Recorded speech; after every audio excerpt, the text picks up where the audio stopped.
Deficio is a big fan of with the Ghost Blade, the Black Cleaver, all the stuff that breaks through that armor.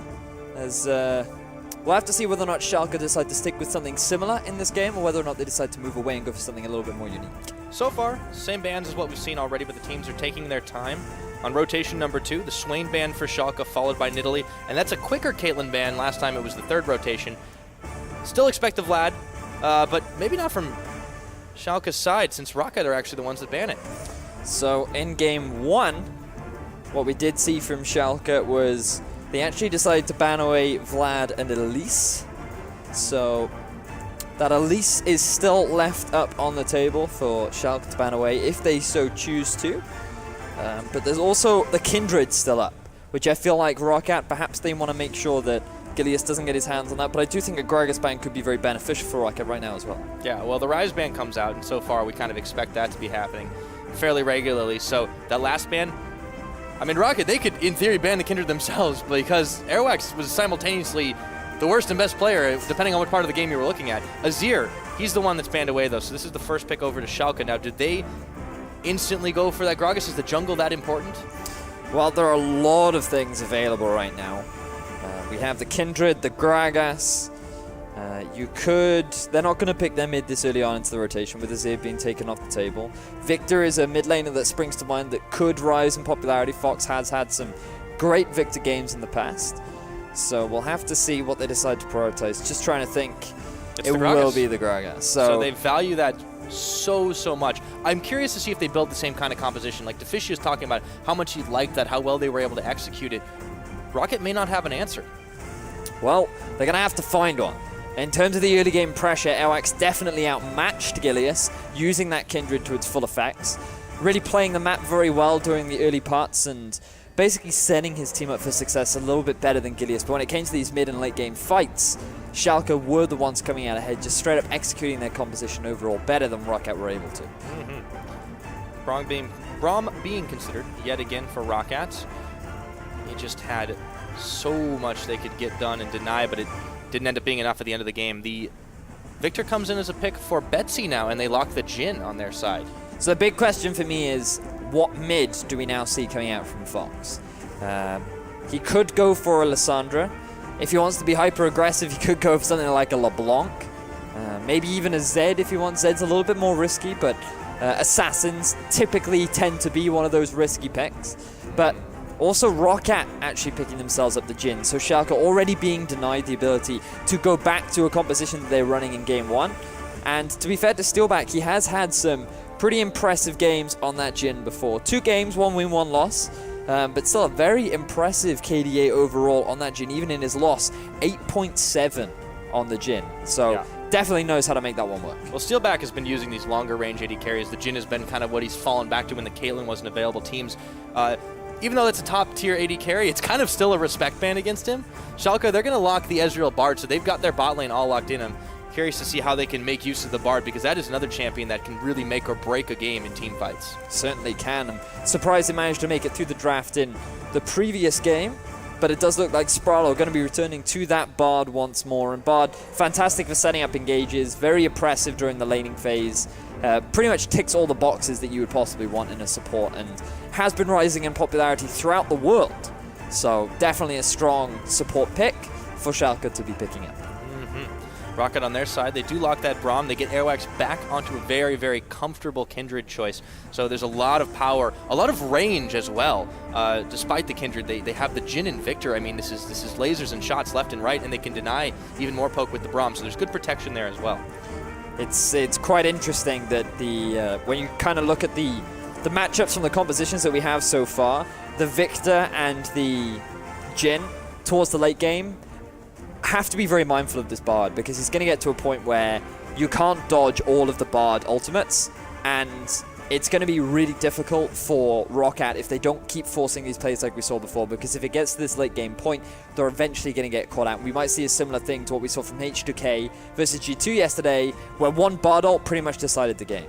Yeah, and we saw what happened when Betsy was disrespecting with his summoner choice on Viktor already. This time you could see he switched it over right as soon as they locked again. The Varus is the mid choice now for Fox, and they round out their composition with the Trundle. That is quickly answered by an Ekko for Parang. So, just looking at the two compositions, Schalke pretty much going for exactly what they had in game one. Yeah. The ever so slight difference being Steve up in the top lane on this Trundle, going more towards that 1-4 as opposed to the heavy sort of engage that you get from the Gnar. But still, really good at disengage. The pillar, very obnoxious to get around. Right. If you have to run away from your opponents, really good at that. It's also actually really good follow-up with the Bard ultimate, because the moment they come out of it, they're going to have to run around, and it makes it very easy to set that one up. So again, a lot of pick potential available from Schalke. And Roccat, they've drafted a little bit more poke, a little bit. They still have strong team fighting with the Viktor and with the Jhin. And Braum is still going to be that very solid frontline disengage. I'm a little bit curious about this Ekko pick. We have seen it come out from Roccat in the past. Not as strong ever since the nerfs on 6.11, but we'll have to see how well Roccat can make it work for themselves. Yeah, that's always the big question when you talk about these skill-based matchups and the hybrid compositions. You know, they can do a little bit of both things in this game, see if they end up going once more very aggressive. Schalke, they had answers. They have one win on the board, and maybe they can pick up another one. But we want to hear what you guys think at home, of course. Keep on tweeting. Keep on hitting us up. At LOL Esports is the place. Hashtag S04 win if you think the 2-0 is going to be what Schalke are going to put away against their opponents, or if Roccat are going to tie the series up at 1-1. Keep that rivalry strong. Hashtag ROC win. It's going to get bloody. That is one thing for certain.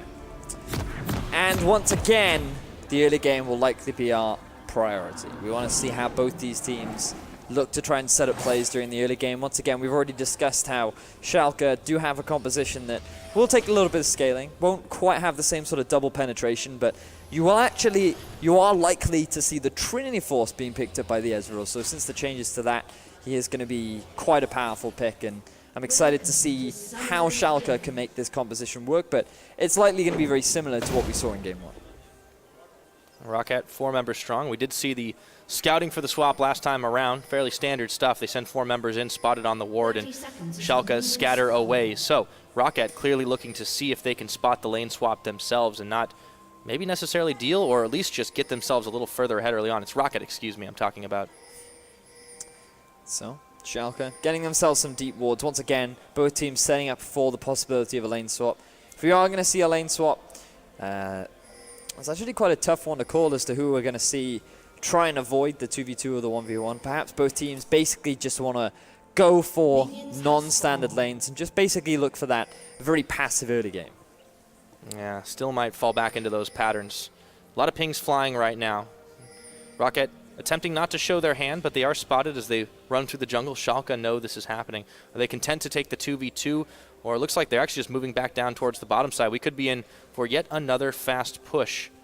Yeah, it does seem that way. So we're going to be seeing the standard, non-standard lanes. Oh, we saw some weird stuff despite the standard, right? There was all the way the push to the inhibitor turrets to start things off last time around. Was. But that was, to be fair to Roccat, just a really good adaptation and just playing the map very well. All right. Taking a look at the Keystone Masteries, we got a lot of Deathfire on the board. And of course, that's fairly standard when you talk about the Jhin, when you talk about the Varus. You want to add a little bit of burn to your long-range shots. So, it looks like we will settle in for those fast pushes. Schalke on the bottom side, Roccat on the top. As soon as they clear their jungle, they actually make a move quicker. Schalke sending 3 members very fast as Gilius was left to do the red buff alone. Yep. And you're just going to basically keep your duo partner of the jungle and top in the top half of the map, which is your strong side, because you have your bottom lane there. So nothing too surprising being seen from the early game. Schalke will get a bit of a tempo advantage because they have hit this turret first, but overall it's not going to result in any massive net gain. The big thing to note is how MrRalleZ isn't going to have as much clear as the 3-man squad of Roccat, because typically when you're going for this lane swap, you want to be using your abilities to clear the waves, whereas as you can see from MrRalleZ, he's being forced to use his basic attacks, which means that you're going to be taking that turret a little bit slower, which will result in an ever so slight tempo. Slight shift. First dragon on the board. Speaking of a slowdown game, it's going to be Cloud. Have a very fun time seeing how long he lasts. Always break out your stopwatches for that one. So Steve will finally be able to grab this tower after bouncing around the wave. Roccat just about behind. Even on the heels, they actually have Airwaks going a little bit further down into the jungle at the same time, but obviously staying on the strong side, both teams attempting to do that. We saw him stepping a little bit out of bounds in game number 1. Can only hope he's learned his lesson. So it does actually look like, because Schalke got to that turret first in the bottom lane, that's actually going to give them a big swing in tempo. And I wonder right now whether or not Roccat might look to try and revert to standard lanes, simply because of how much sooner RALEZ and sprattel are going to get back to lane.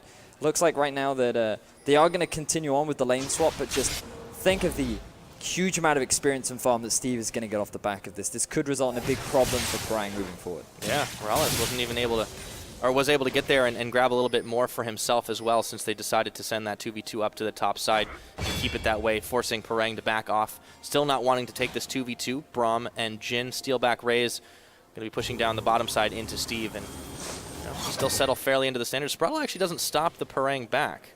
Guess he didn't see it. A little bit unfortunate for sprattel. Not going to be able to interrupt Parang's back. But the continuation of the lane swap, I don't want to hop on about it. Yeah. Well, it's a quieter game already. I mean, at this point, last game, we were already talking about inhibitors and crazy things. And a little bit optimistic. Both the team. I mean, you know, we were talking about it. It didn't say it happened yet. Yeah. But it happened. Seeing as we do have the lane swap, weather was pretty bad in Germany this morning. Is that what we've resorted to? All right, guys. Well, break out your lawn chairs. We've got something to watch for a couple of hours. Now, Airwaks is going to go down and help accelerate this one. Obviously, Gilius has actually opted to hang a little bit closer to the mid. He could be coming up towards topside, but it's much slower. So Roccat have actually swung this a bit more in their favor. I was curious about this mid matchup, though, because last time they tried to influence it pretty heavily with the Varus, Azir, and Varus seemed to have the upper hand, especially with the help from Karma kind of coming in early on. But now it's been a very quiet affair in this mid lane, and I'm wondering which jungler is going to make the first move to try and tilt that scale. Yeah, the big problem for Gilius in particular is it's a little bit harder to gank the Viktor. From my personal perspective, obviously, different people would argue different things, but because of his gravity field, it's a big area of zone ult, as I say that. Yep, he's going to do it, but that is instantly cleansed and flashed away. He still might go down, though. Piercing arrow, first blood, and that is picked up by the mid laner of Schalke, so they get themselves a small advantage, pad the gold pockets. So just as I wanted to talk about how the matchup typically goes a little bit better for the for the Viktor, Betsy decides to end up overextending and getting caught out. So you can see Betsy trying to be aggressive by trading back and forth. Doesn't have any vision in the bottom half of the river and ends up getting collapsed upon. It's just a big misplay coming out from Betsy. This is something that we saw from him against OG yesterday, where he was just playing a little bit too aggressively, and Gilius saw the opportunity, took it, first blood to Schalke. Honestly, really quick reaction time from Gilius. Once he saw that opening to go for it, flash body slam, instantaneous. And even though Betsy burned both the summoners, yeah, there really wasn't much he could do at that point. Fox making himself look juicy, so the team working in tandem to get those baits out. At 6 minutes, that's our first blood. So, Schalke moving a couple members here into this bottom side, trying to establish a strong front. Might actually go for a long flank. sprattel, if he can knock the stun, it could be even worse for Betsy. He's got no summoners here, and he's stepped far forward. Yeah, but he can run upwards this time to the safety of his jungler, but is it going to be enough? Chains are on, but in comes Airwaks, tagging in the Chaos Storm, keeping Fox real low, but he did get the summoner heal out, and now Gilius and sprattel realize they don't want to take this protracted 3v3. This is going to give some time, however, for Airwaks and RALEZ, or excuse me, Steelback and RALEZ to try and push on this bottom side uncontested. Well, RALEZ is trying to do the same in the bottom. But have a look at the positioning right now of Roccat and Schalke. You have Steve in the bottom half of the map, pushing in with a wave that's just going to knock into the tower, and Parang is going to soak all this up. Whereas Roccat, they're going to shove this wave and deny all this farm from Steve. So right now, Roccat, they're going to be able to soak up a lot more farm than Schalke is. And as long as Parang doesn't give away his life here, this should go in favor of Roccat. Yeah, Parang still able to phase dive, and he dodges from Gilius. Had to flash away from that one, but he does stay alive. Towers are going to be traded inners. This is starting to look a bit more like the last game we saw, but Roccat are the ones that are pushing a little bit faster, a little bit better, and denying that farm from Steve, who's still actually trying to tango with Parang. Well, he knows that Airwaks is in the top half of the map. He knows that the likelihood of him getting ganked is very unlikely. And with Schalke right now in a good position to take away this dragon, they're going to be able to pick that one up for free. So not as bad as it was before, but still, you have a lot of farm being picked up by Parang, whereas Steve is going to be denied it. And there were so many good opportunities right there for Schalke to really put Steve really far ahead because of how much of a tempo advantage they had in the lane swap. They didn't take advantage of it, and that's resulted in now Parang closing the gap that was created between both the top lanes. Schalke, they opt for the moment to get themselves the Constellation Dragon. And that one's cleared off the board. Next Dragon's Ocean, a little more useful. We've seen quite a lot of both already in this series. Yeah, so not too bad there. But you can see how quick and how little hesitation the key ultimates are really thrown out because everyone's starting to get them. Everyone's pinging up to 6. Roccat a little bit ahead on the curve. A lot of action attempted in the mid, of course, but really it's all been about manipulating these side waves and getting the fast clears off, giving the openings. Roccat, they just seem to be doing a little bit better, although the gold is pretty much dead even. So the thing that I actually like from Roccat is they're sticking to my mantra, which is the strong will push and the weak will receive. And often in lane swaps, your top laner gets denied a lot of farm, and to pick up those resources, what you typically want is your duo pair will always shove the wave up. That's just kind of how it happens, because it's safe for them. They can afford to push past the river, and because the jungler typically hands around your strong side of the map, it's usually the safer thing to do. So as that wave is getting pushed in, you want your top laner to then be there to receive it. And so far, Roccat have done a great job of making sure that Parang is always on the receiving end of these big chunks of farm, whereas Steve is the one overextending. And fortunately, he knows that Airwaks is in the bottom half of the map, so he can afford to be a little bit more aggressive. But Gilius, he might be a little bit too aggressive. Now, speaking of, takes 1, 2, 3 curtain calls, finally dodging out the 4th. But there's a teleport coming in right now, and in comes Steve, being aggressive himself, throws down the traffic cone. Airwaks chunked out even further through the Lamb's Spite. He gets the heal off, but they take down Ryze. They look for more. No, they turn their attention as Betsy has come right back. Very bloody affair, but it only results in 1 death. So many good plays there from Schalke. Oh, I spoke too soon. That's RalleZ. Nice cleanup. RalleZ gets himself another kill. Airwaks was not expecting that whatsoever. Didn't have his flash available, and Schalke, they get themselves 2 kills overall, which was just really smart from them overall. Simply, if you just looked at the map once again, Parang, he had to deal with a big minion wave that was pushing in the top. So yes, he could have teleported down, but he would have been down in levels. He would have lost a huge amount of farm. And it would have just been even worse for Roccat if he decided to TP down. So Steve knew that Schalke would have the numbers advantage. Roccat were not in a position where they could escape from that gank. And Schalke end up coming out ahead overall. So once more, Roccat struggling in the early game. Yeah, and Schalke, you know, utilizing the tools they have in their kit to be able to make those plays. Steve, you know, they have the disadvantage when it comes to teleports at the moment, but look at the map. There's nothing to take. There's no dragon on the board for a few more minutes. No one's really trying to contest the Rift Herald, and because all the towers have been cleared so quickly, this doesn't really punish them in any way. So kudos to Schalke, getting themselves at 1,000 plus gold advantage right now, just trying to shove in Roccat, and you know, Rocket's still having a rough time in the early game despite the last game being an outlier.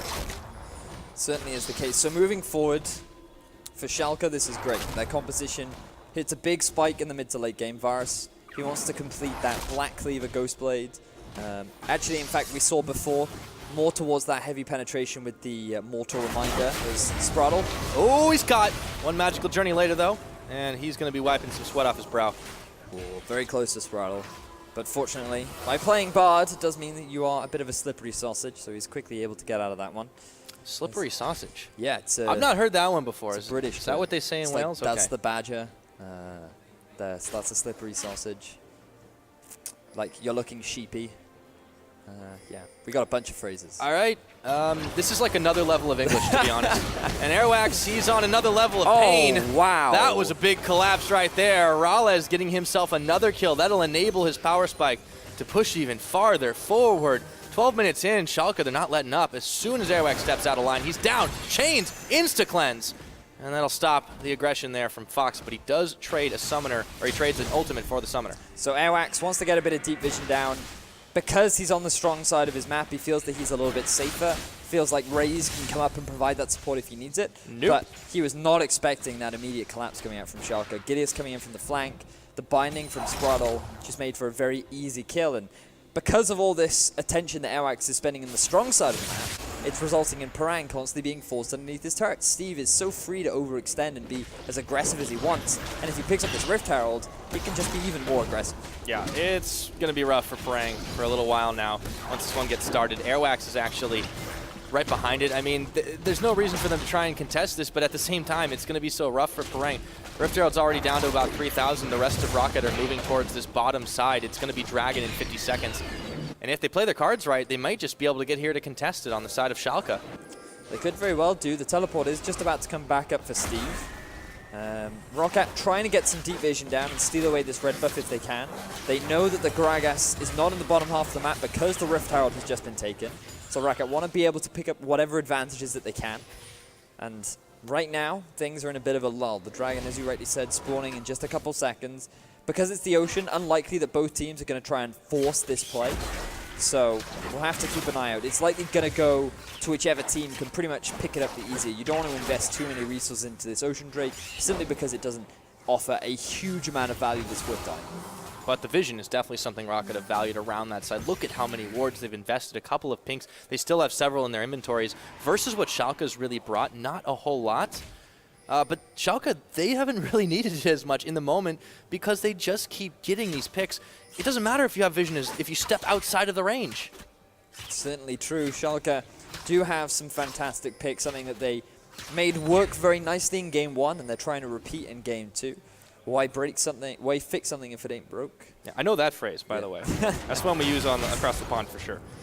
So Rift Herald, excuse me, that was already taken. The Skelecrab picked up by Airwaks, and he doesn't die for it this time, even though a lot of the team had backed away. MrRalleZ and sprattel still contesting. It's the 2v2. The teams have kind of gone back to laning. You know, we talk about how it's kind of a lull pattern, but sure, they're just waiting for something that they want to contest on the map. And, you know, both teams do have a decent bit of scaling on their side, so they both will be pretty happy by not having too much aggression, especially Roccat, who are still licking their wounds. Certainly true. And it looks like we're not going to be seeing much more aggression as we hit the 15-minute mark. Both teams just waiting to complete their first major items. Looks like Betsy going very early on for a Zhonya's Hourglass, which makes sense when you have double AD, triple AD coming out from Schalke. But it comes back to what you, what Deficia was saying on the desk, where when you have so much penetration, it doesn't matter if you're full AD. You're kind of compensating for the fact that you do lack that AP damage by just shredding through all the armor that Roccat is trying to build. Yeah, and Steve is definitely in a good position to punish. He's just stepping forward. I can take this red buff, and I can take a bite out of Braum right while I'm at it. The rest of Roccat, however, have started this Ocean Drake real quick. They may get punished for it, though. It's taken away, smited, but the rest of Schalke are here. They find a Tempered Fate onto Airwaks. In comes Gilius, does throw the barrel, but it only knocks everyone back, and he's stunned up in the gravity field, and Steelback cleans him up, along with the rest of the team. Curtain call now. Not enough to finish anyone else off, but a Dragon and a Gragas for dessert. They'll be happy with that. Ooh, the snipe. Oh, Ryze. That's the wrong way to put your shield, but he lives anyways. Yes, he does. And Schalke, they tried to force the fight with the Bard ultimate. This was something that you and I were discussing in Champion Select, which is when you have two low mobility carriers, it is quite easy to catch those targets out, especially if they don't have flashes. But Roccat, they didn't need to use it. So Roccat, they kick off this Dragon.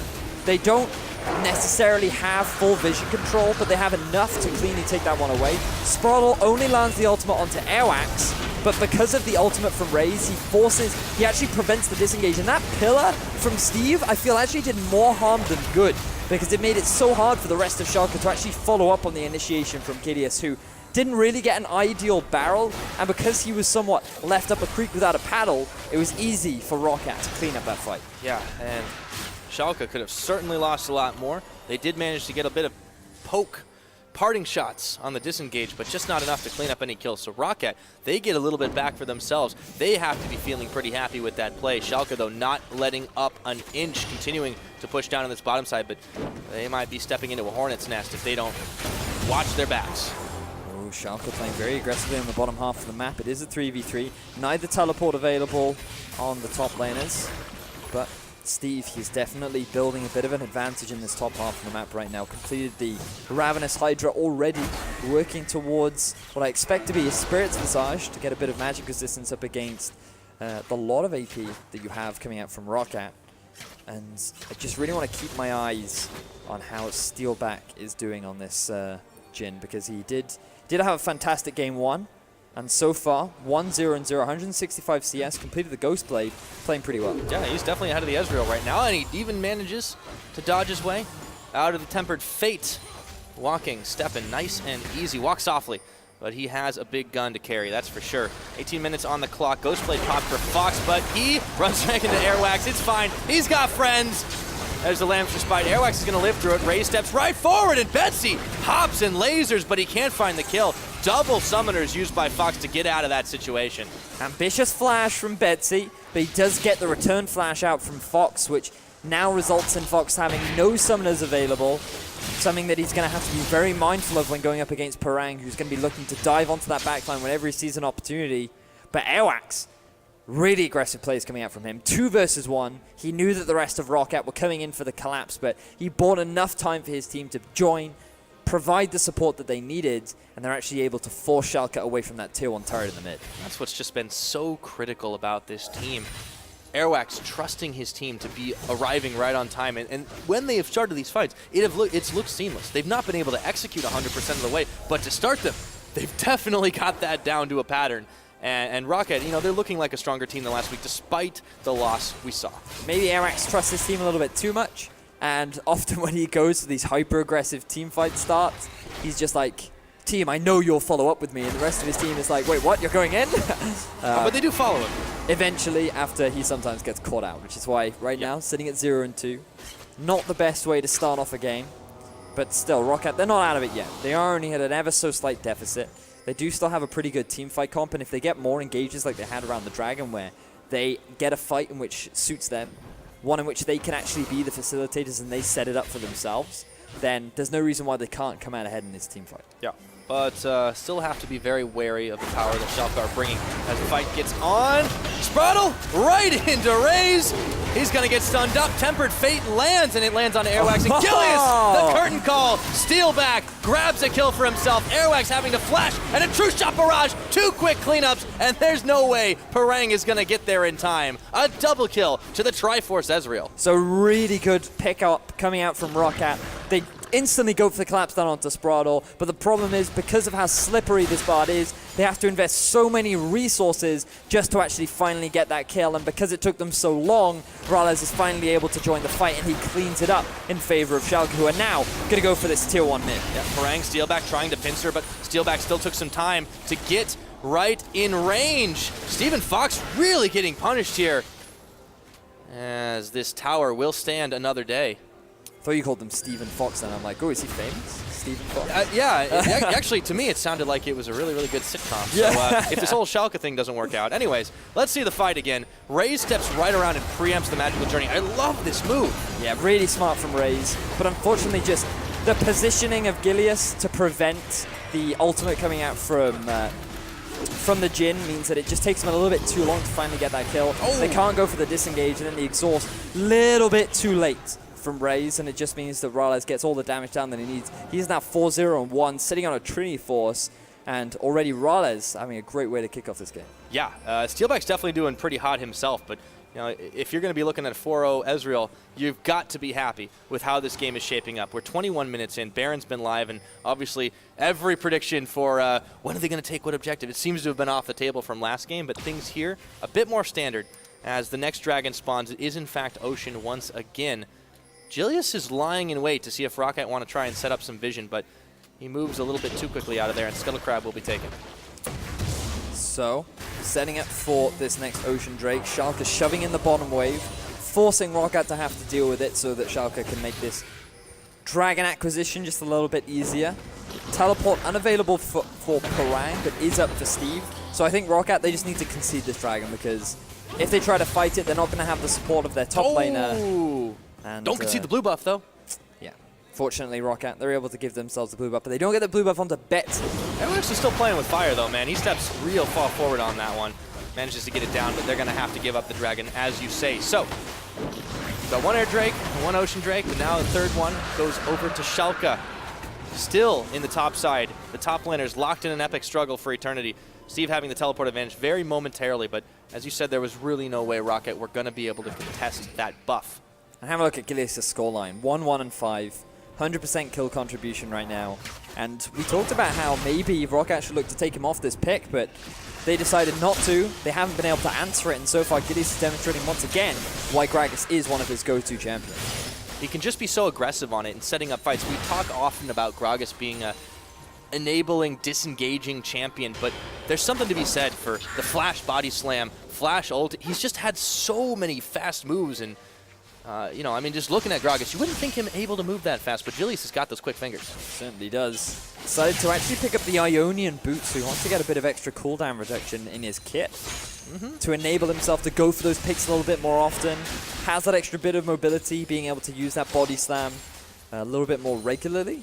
And has also decided to pick up a very early Randuin, so wants to be dealing with the damage coming out from Steelback, who has decided to go for an Infinity Edge second, so wants to be dealing a lot of damage. Yeah, well, I think everybody really wants to deal damage, but you're right, the build certainly allows it. RALEZ, of course, on the Trinity Force Ezreal, coming much more back into vogue, and right now, Schalke, they're still on the offensive, moving into this top side as a unit, but not everyone. And Steve is actually isolated here as Parang and Airwaks look to chase him down. He takes a bite, turns away from the parallel convergence, seeing if he can get his way out. Has to burn flash at the end of the day, but he will be able to walk out, or hobble, as it were.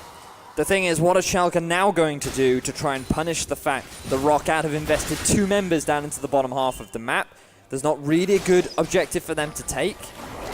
And right now, teleport coming in from Roccat. Yeah, Steve going a little bit low. Flash in, Parang wants to phase dive on. Drain changes attention over to Fox. Chains of corruption though, and Airwaks was in the front tanking too many shots. No one goes down, however, and Roccat, sensing the danger, back away before they take any more unnecessary damage. So just a couple of summoner spells used Parang. Throughout the teleport, wanted to try and set up the flank for his team, but unfortunately there was just too much disengage on the lineup of Schalke, and right now Gilius. Oh, it's Airwaks. He gets knocked in, and sprattel claims the kill.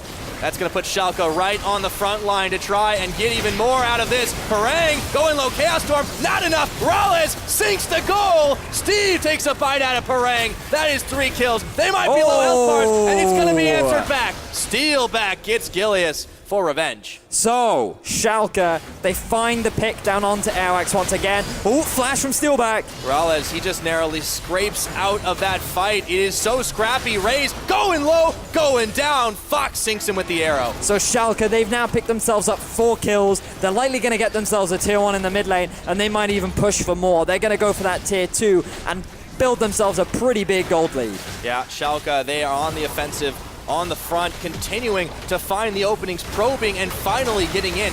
Not perfect, not without losing members, but it is looking much, much nicer for them. 6,000 gold ahead of the pack. Oh, man, and let's just see how this all kicks off. Gilius, no vision on him from the flank. Airwaks not given an opportunity to use that Lamb's Respite because of how quickly he was deleted.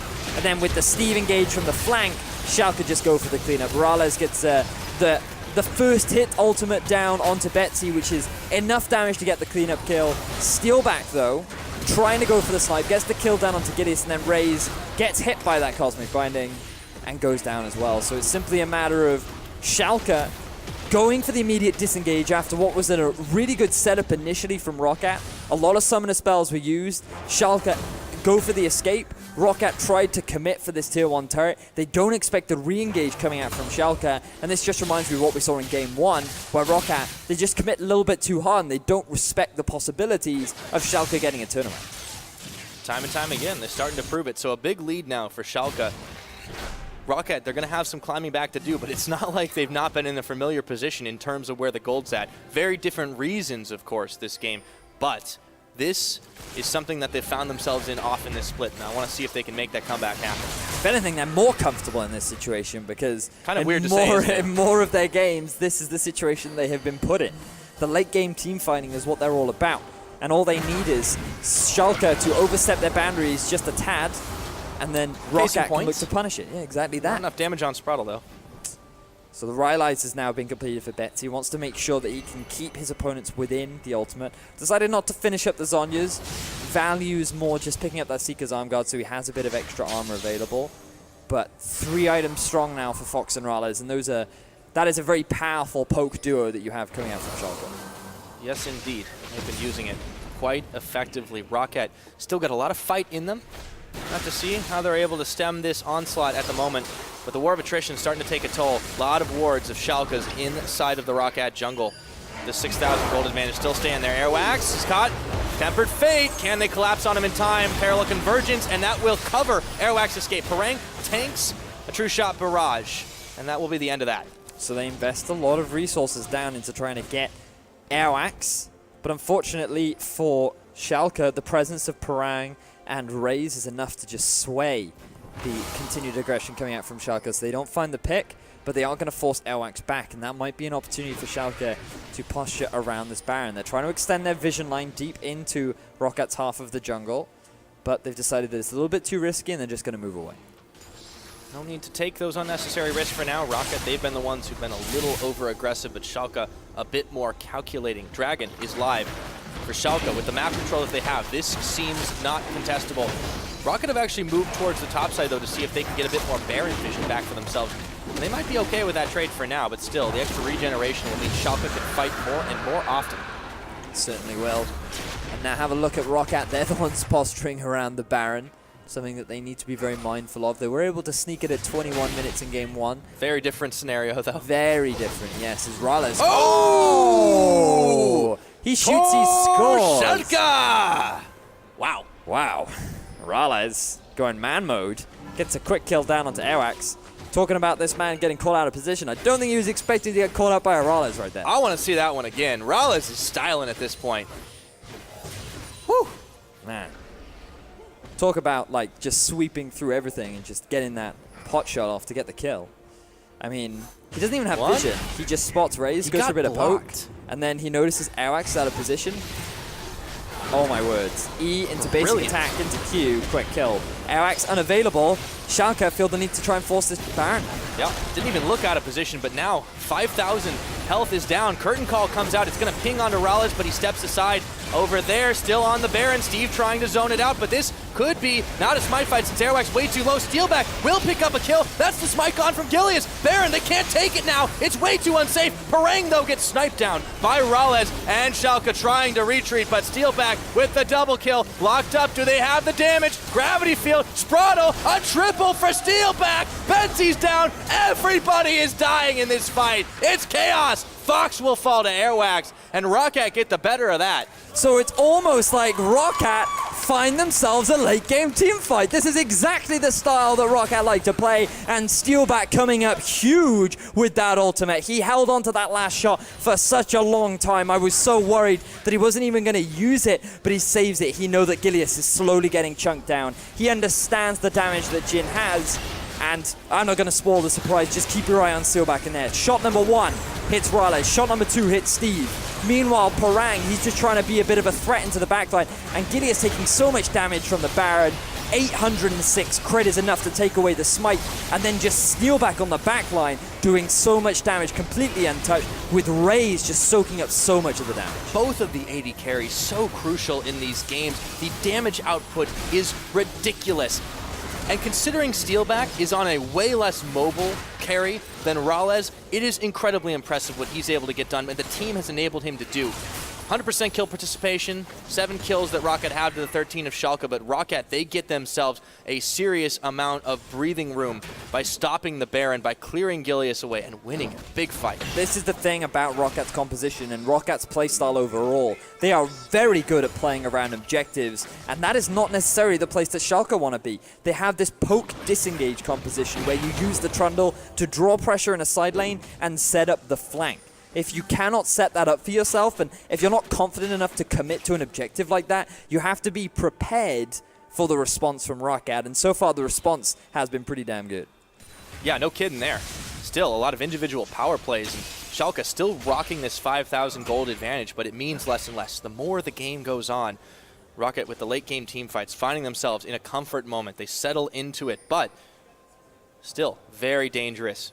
This Schalke squad, they've won as many fights as they've lost in this series so far, and they're still 1 up on the board. Roccat trying to even that score. So now it's a battle of the 80 carries. Which will be able to carry harder, RalleZ or Steelback? We heard kind words from Steelback with regards to RalleZ just before we went to break, and he does have a lot of respect towards RalleZ and says how he is a talented 80 carry. Well, now Steelback, you get to prove whether or not you can be more talented and carry your team to a 1-1. Well, he certainly had much bigger presence over the time he's been in the LCS, but you look at the career of a player like Steelback, starting out, his debut being on Fnatic and all the pressure there, but how he transformed as a player, eventually going to NA, coming back here, and really showing up big on the Unicorns last split. Now kind of looking like maybe not the best or the top AD carry in the league by any means, but still capable of making these massive flashy plays as Parang takes away the blue buff from Steve as they were dueling over that one. RALEZ, on the other hand, he's always been noted as the stable AD carry. The AD carry that will never lose you the game, but rarely would he win it for you. This time around, he's starting to look like a real monster. Certainly is. 8-0-3 on that Ezreal right now. 323 farm at 33 minutes. But Airwaks, he's getting bullied out of his jungle. Double binding. They've got just enough damage. Gilius bops in, and almost in slow motion, they got the damage they needed to find the kill. Turning now into the Baron pit as Round 5. two. Here we go again. No smite available for Airwaks. Can Roccat make the miracle defense again? Parang is not here. He doesn't have his teleport available either, but Schalke, they're being forced off this Baron once again. They can't quite decide if they want to commit to it. Oh, a moment of indecision. That can be all that turns the game. The last shot will not go where they want it to be. In comes Parang. It's going to get taken. It's RALEZ that secures this up. Schalke now trying to force the rest of the fight. RALEZ over the wall. Ryze no longer unbreakable. Low health bars, but he stays alive. So Roccat this time, they're not really in a good position to force the fight. Parang takes a little bit too long to get to the fight because he cancelled his teleport. He couldn't go for the play ultimate. Not gonna get the snipe down, but still. Roccat gave away the Baron because Airwaks gets caught out of position once more. I feel like this is a phrase that I have a tendency of repeating. 1-6-2 right now is really a big part as to why Schalke are able to get these leads. And it's what's giving Schalke such a big advantage in this game. Talk about big advantages too. Now they can start on this Elder Dragon. Airwaks is finally up. Roccat have the option to collapse, but this Dragon's falling fast, and with the Baron buff, they do not feel like they want to dive into this one. Parang throws the Time Winder, instantly stunned. Dragon's taken away, secured again by RALEZ. The fight is now on. Steve is caught and locked in the middle of it all, but Airwaks, he's only got the Lancer spotted himself, but it's a fight on two fronts. RALEZ secures the kill on that side, while Parang is isolated, but he turns back around. A double kill for RALEZ, looking for more. They land all the damage, and it's only Steelback left. That's not going to be for long. Gilius with the barrel, the arrow to finish the job. It is a 5-4-0. Big goal for Schalke 04. And Schalke, with that Baron buff, with the Dragon buff, are easily going to be able to break into the base of Roccat, and with the very long death timers, they may very well be able to close out the game. Looking for all the damage, looking for an end and a 2-0 on the game. They so badly want this.